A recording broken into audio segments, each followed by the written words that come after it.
Kitabu cha Isaya 9:6 maandiko yanasema, kwa maana kwa ajili yetu mtoto amezaliwa, tumepewa mtoto mwanamume mwenye uweza wa kifalme begani mwake, naye ataitwa jina lake Mshauri wa Ajabu.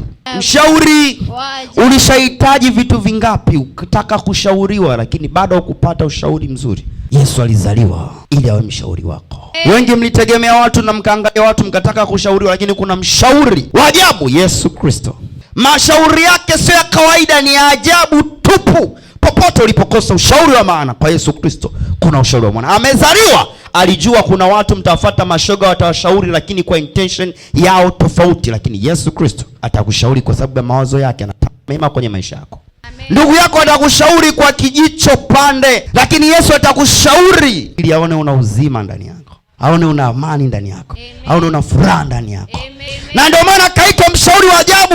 Ana mawaa katika ushauri wake, ana unafiki katika ushauri wake, ana uongo wala umbea katika ushauri wake, ana intention tofauti katika ushauri wake, ana ushauri wa ajabu. Yesu akikushauri hautabaki jinsi ulivyo. Anasema nitakufundisha nikikushauri, jicho langu likikutazama. Tulitegemea watu na kuangalia watu kushauri, lakini watu akatushauri ili tuingie shimoni. Yesu hataki uingie shimoni.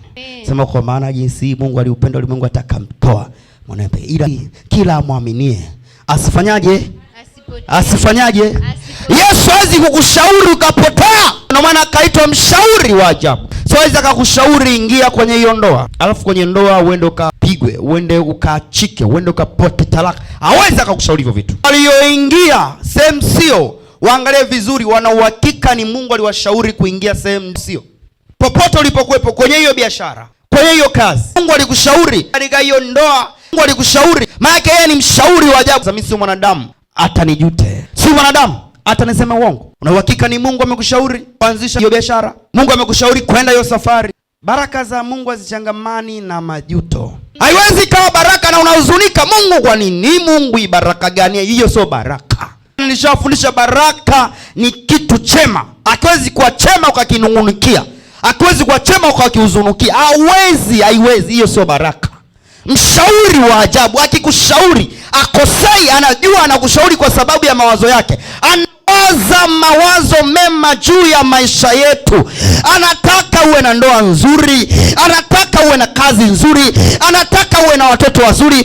So ushauri wake hauwezi ukawa ushauri wa kukupoteza. Ushauri wake ushauri wa kukutengeneza. Amen. Wanasema alichokiunganisha Mungu mwanadamu asikitenganishe. Hakika ni Mungu amekiunganisha. Are you sure? Sio kila kilichofunganishwa hapa kanisani ni Mungu. Mchungaji atasimama kama mwakilishi tu, lakini mchungaji sio Mungu. Amen. Wengi walipotea na kuna wengine walikufa kwenye ndoa. Tunazo shuhuda.